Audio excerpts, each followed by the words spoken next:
7 h du matin, au rond-point de Tsararano, une quarantaine de gendarmes sont déjà sur place pour un contrôle routier. Bonjour monsieur, contrôle de gendarmerie, éteindre le moteur s'il vous plaît. Au total, 150 gendarmes sont mobilisés sur l'ensemble du département, sur 15 points de passage stratégiques. Notre objectif, c'est d'aller réellement sur un renfort de notre présence pour lutter efficacement contre l'immigration clandestine.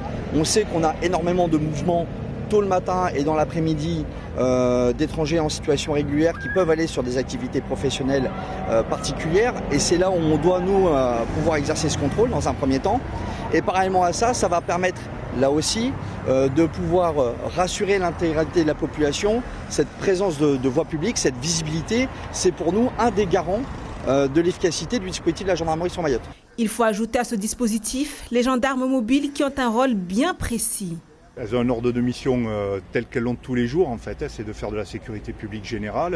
Donc là, elles permettent aussi de faire le lien avec les deux postes de contrôle, celui qui est installé à Iloni et celui de Tsararano. Au cas où il y aurait des gens qui ne se soumettraient pas au contrôle, en fait, qui refusent d'obtempérer, et c'est ces patrouilles-là qui seront les primo-intervenants.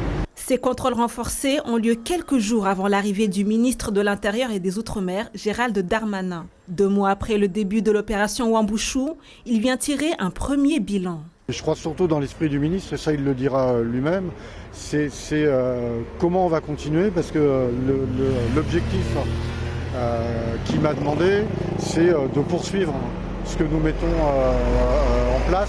Alors pas obligatoirement dans les mêmes formats et dans les mêmes formes, et là aussi on travaillera avec lui sur le sujet, mais de considérer que ce qu'on a mis en place ces dernières semaines, ça doit durer dans le temps.